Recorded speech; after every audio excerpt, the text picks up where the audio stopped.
Asylum এর green card approve হচ্ছে বলতে আপনারা জানেন সব ভেরিফাই করার পরেই অ্যাপ্রুভ হচ্ছে।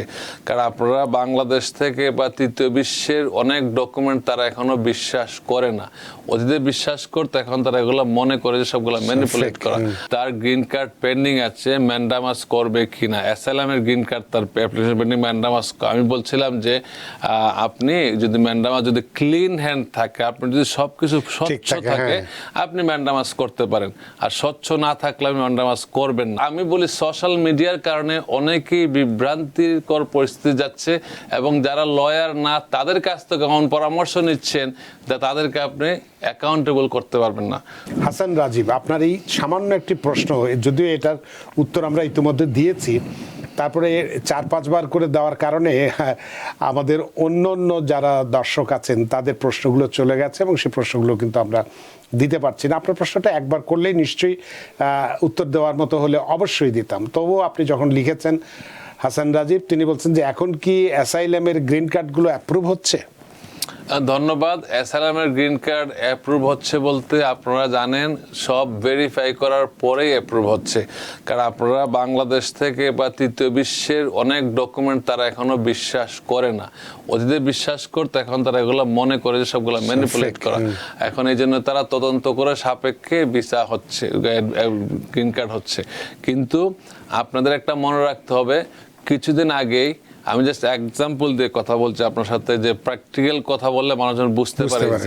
আমাদের এই টিভিএন 24 এক ভদ্রলোক প্রশ্ন করেছিল যে তার গ্রিন কার্ড পেন্ডিং আছে, ম্যান্ডামাস করবে কিনা। অ্যাসাইলামের গ্রিন কার্ড তার অ্যাপ্লিকেশন পেন্ডিং, ম্যান্ডামাস। আমি বলছিলাম যে আপনি যদি ম্যান্ডামাস যদি ক্লিন হ্যান্ড থাকে, আপনি যদি সবকিছু স্বচ্ছ থাকে, আপনি ম্যান্ডামাস করতে পারেন। আর স্বচ্ছ না থাকলে আপনি ম্যান্ডামাস করবেন না। আপনি অ্যাটর্নির সাথে সরাসরি কথা বলেন। সেই ভদ্রলোক গত 2 সপ্তাহে কল দিল কান্নাকাটি কর যে স্যার আপনার কথা তো শুনি নাই আমি। সো আমি একজন নিউ জার্সি একজন অ্যাটর্নির কাছে গিয়েছিলাম, সে ম্যান্ডামাস ফাইল করেছে, আমার কেসটা এখন পুরো আবার ব্যাক টু ইমিগ্রেশন কোর্টে পাঠিয়ে দিয়েছে। সো এইটা আমরা দেখেন টিভির মাধ্যমে এইটা সার্ভিস দেওয়ার চেষ্টা করি। সে এখন কান্নাকাটি অবস্থা, ওই লোক 5,000 টাকা নিয়েছে, তার সাথে আবার প্রশ্ন করলো যে পাঠায়। সে বলে এই লয়ার নাকি বলছে যে, তার সাথে ফোনে কথা হয়েছে, লয়ার নাকি বলছে যে আপনি এক কাজ করেন, you talk to immigration lawyer. তো আরও তার থেকে আরও 300 টাকা নিচ্ছে। তো সে বলতেছে স্যার আমি তো ওনার কাছে টোটালটা দিচ্ছিলাম, সে আমার ইমিগ্রেশন তো আপনারাই করতে পারতেন। আমি বলছিলাম যে আমি বলছিলাম যে আপনার ক্লিন হ্যান্ড হইলে আমরাই করতে পারতাম, ক্লিন হ্যান্ড হইলে আসেন না, হইলে আসেন না। কারণ এইভাবে সার্ভিস দেওয়ার চেষ্টা করে, তারপর লোকজন আবার মিসগাইডেড হয়। কারণ অনলাইনে এমন বিজ্ঞাপন তারা দেখে, মনে হয় আজকে থেকে কালকেই তার সব হয়ে যাবে। একজন আসলো আজকে যে সে তার ফিয়ান্সে ভিসায় তার ওয়াইফকে নিয়ে যত তারা 3 মাসে নিয়ে আসতে পারবেন কিনা। কেন? তার সমস্যা কি? তার বাবা অসুস্থ। তাই আমি বললাম যে আপনার বাবার সাথে আপনার ওয়াইফের কি ফিয়ান্সের কি সম্পর্ক? তাকে এক লয়ার বলছে এগুলা হবে। আমি লয়ারকে দোষারোপ করবো না, আপনারা যত বেশি এক্সাইটেড থাকেন, যা শুনেন তাই বিশ্বাস করেন।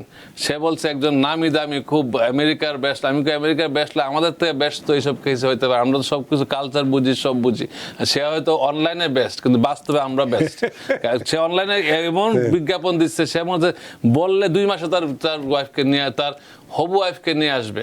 সেই কথা আপনারা, আমি বলি সোশ্যাল মিডিয়ার কারণে অনেকেই বিভ্রান্তিকর পরিস্থিতি যাচ্ছে, এবং যারা লয়ার না তাদের কাছ থেকে এমন পরামর্শ নিচ্ছেন যা তাদেরকে আপনি অ্যাকাউন্টেবল করতে পারবেন না। সো এক্ষেত্রে টিভিএন 24 যে সার্ভিসটা দিচ্ছে, রিয়েল লয়ারগুলা আপনাদের দর্শকরা কথা বলছি আমরা, শুধু আমি একা না, আরো কয়েকজন অ্যাটর্নি এখানে আসে। অ্যাটর্নি ছাড়াও অনেকে আসে, আমি তাদেরটা ভেরিফাই করবো না। অ্যাটর্নিদের কথা সবসময় ভেরিফাইড। আমি বলবো যে অ্যাটর্নি যারা নামের নিচে থাকে, দে আর মাস্ট ভেরিফাইড, কারণ তাদের লাইসেন্সের রেসপন্সিবিলিটি। আমি ছাড়াও যারাই আসেন না কেন তাদেরকে ধন্যবাদ জানাই যে তারা এখানে এসে আপনাদের পরামর্শ দিচ্ছে। আপনার পরামর্শটা সঠিকভাবে বোঝার চেষ্টা করেন। এর থেকে বেশি আর বোঝানোর কিছু নাই। বাংলায় কথা বলছি, নিজের ভাষায় কথা বলছি, প্রতিটা ওয়ার্ড আমরা এক্সপ্লেন করছি। এরপরে যদি আপনার না বোঝেন, অন্য কোথাও যান যে গুরু খুব সুন্দর অ্যাডভার্টাইজমেন্ট দেখে, তো দ্যাটস ইওর রেসপন্সিবিলিটি। আমাদের এক্ষেত্রে কোনো কিছু করার নাই। অনেক ধন্যবাদ হাসান রাজীব, আশা করি প্রশ্নের উত্তর পেয়েছেন।